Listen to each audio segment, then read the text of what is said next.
नमस्कार, हेलो, की हालचाल। मैं अनुराग कश्यप आप सभी का स्वागत करता हूं आपके अपने YouTube चैनल बदलेगा बिहार पर। आज इस वीडियो में देखिए चर्चा बिहार के आगामी चुनाव और उसके परिप्रेक्ष्य में हो रही घटनाओं का। वीडियो शुरू करें उससे पहले आपसे अनुरोध है कि वीडियो को अंत तक देखें। अगर मेरी ये वीडियो आपको पसंद आए तो इसे लाइक करें, अपने फेसबुक, इंस्टाग्राम और व्हाट्सएप पर इसे शेयर करें। अगर अभी तक आपने मेरे इस चैनल को सब्सक्राइब नहीं किया है तो इसे सब्सक्राइब कर लें, इससे हमारी नए वीडियोस के अपडेट्स आपको मिलते रहेंगे। चलिए आज की वीडियो शुरू करते हैं। जैसा कि आपको संचार के साधनों से पता चला ही होगा, बिहार में विधानसभा चुनाव सर पर है। निर्वाचन आयोग कभी भी इसके तारीखों का ऐलान कर सकती है। ऐसे में बिहार सरकार हर बार की भांति इस बार भी वोटरों को लुभाने में लग गई है।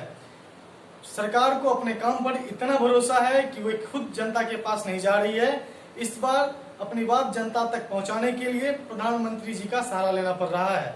इसी कड़ी में मोदी जी ने वर्चुअल रैली के माध्यम से 4 अलग तारीखों में दर्जनों परियोजनाओं का उद्घाटन, नए प्रोजेक्ट का शिलान्यास और कई ताबड़तोड़ घोषणाएं की है।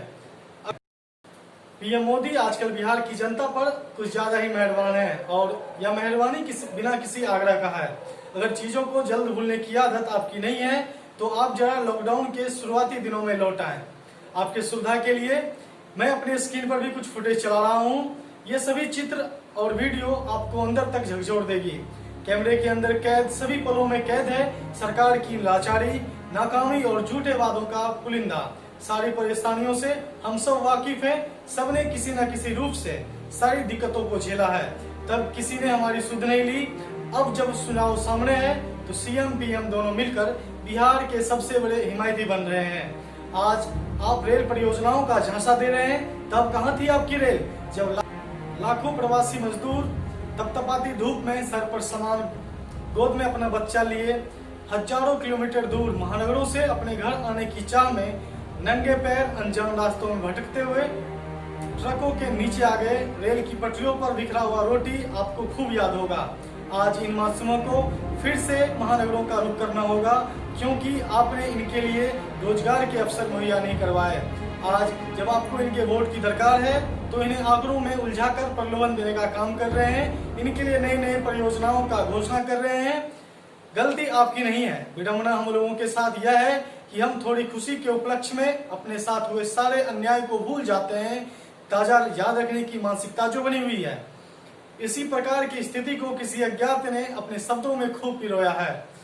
उन्होंने लिखा है, विलखते नहीं बच्चे भूखे गरीब के, विलखते नहीं बच्चे भूखे गरीब के, मुकम्मल ये चुनाव गर रोज हुआ करता। विधानसभा चुनाव से पहले हो रही ताबड़तोड़ घोषणाएं, शिलान्यासों और उद्घाटनों पर और इनके टाइमिंग पर हमने आप लोगों से प्रतिक्रिया मांगी थी। बहुतों ने भेजा भी है। आइए आपकी प्रतिक्रिया को सुनते हैं।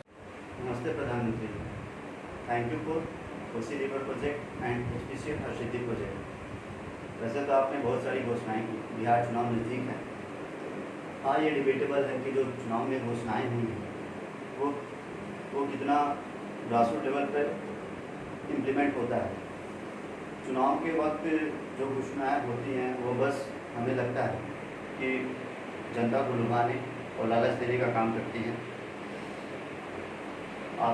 क्योंकि हमने ये देखा है कि जैसे ही चुनाव नज़दीक आते हैं, आपके स्पीचेस में, आपके सेशंस में, चाहे वो मन की बात हो या किसी और प्रोजेक्ट पे आप गए हों, वहाँ जो भी स्टेट का चुनाव हो, वो क्यों ना बिहार का हो या किसी और स्टेट का हो, आप उस स्टेट से पार्टिकुलर क्वालिटीज़ जोड़ के और बस खुद को ये स्पष्ट करना, जनता के सामने स्पष्ट करना चाहते हैं कि हाँ, मुझे इस स्टेट से प्यार है, इसके प्रति प्रेम है। लेकिन बस ये हमारे लिए एक छलावा नज़र आता है। हाँ, आपके जो एमपी से एमएलए हैं वो गांव की गलियों में बस चुनाव के वक्त ही नज़दीक दिखाई देते हैं। सॉरी, बस बाकी टाइम वो बस ट्विटर और एसी रूम में ही नज़र आते हैं। उन्हें बस गांव की सड़कें, गांव में जो नल जल की सुविधाएँ हैं, जो मतलब बेसिक नीड्स हैं हमारी, वो बस चुनाव के वक्त ही नज़र आता है कि उनका फंक्शन कैसे चल रहा है। अभी पेंडेमिक टाइम चल रहा है, गांव के बच्चों के पास मोबाइल की सुविधा नहीं है, जिनके पास फ़ोन नहीं है, जिनके पास फ़ोन है वो डाटा का पैसे नहीं दे पा रहे हैं। तो आपकी फ्री वाईफाई की सुविधा कहाँ गई, आपके स्मार्ट सिटीज़ कहाँ गए, आपके स्मार्ट गांव पंचायत कहाँ गए, मुझे पता नहीं चला। हमारे जो पंचायत हैं बस यहाँ से वहाँ कराते हैं। जो भी प्रोजेक्ट आपके आते हैं, चाहे वो बाढ़ से जुड़ा हो, चाहे वो बाढ़ सहायता हो, चाहे आपका BPL खाने जो अनाज जो मिलता है हमें BPL APL से, बस इस डिपार्टमेंट से उस डिपार्टमेंट जाना रहता है। कोई काम किसी से नहीं इम्प्लीमेंट ढंग से नहीं हो पाता। बस बहुत शुक्रिया। नमस्कार प्रधानमंत्री मोदी जी। आज मैं यहाँ इस विषय पे आया हूँ कि बिहार में चुनाव बहुत नज़दीक है और जैसे ही बिहार में चुनाव नज़दीक आते हैं हर किसी के मन में कुछ ना कुछ बात आती है। मेरे मन में भी कुछ बातें आई हैं। इस बात को लेकर मैं आपके सामने आया हूँ।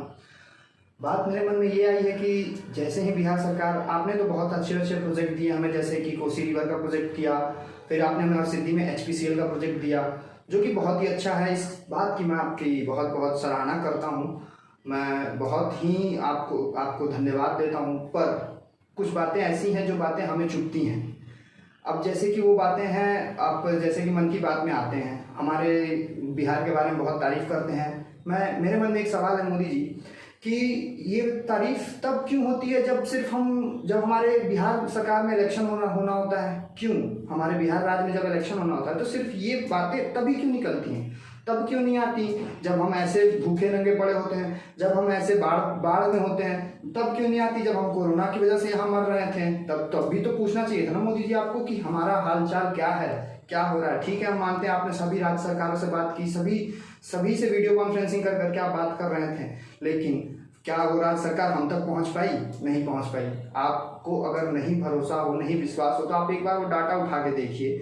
वो देखिए कि एम्स के बाहर कैसे लाशें पड़ी होती थी जिनको छूने तक का कोई आते नहीं थे। बिहार में कोई डॉक्टर आते नहीं थे, कोई छूता तक नहीं था उन्हें।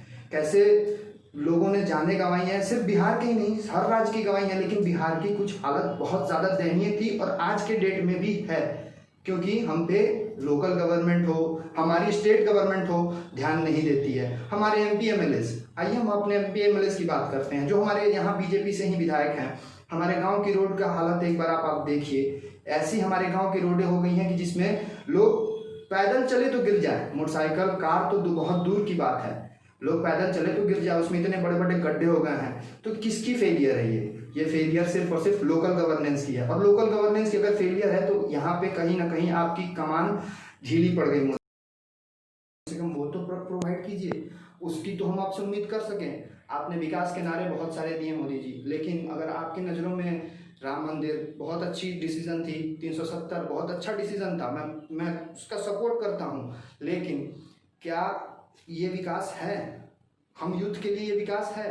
नहीं मोदी जी, ये विकास नहीं है हम यूथ के लिए, ये बिल्कुल ही विकास नहीं है। हमारे रोड सही नहीं है मोदी जी, हमारे गांव के, हमारे बिहार में बिल्कुल ही रोड सही नहीं है। आप आके तो नहीं, लेकिन आप जैसे भी दिखवाना चाहें दिखवा सकते हैं।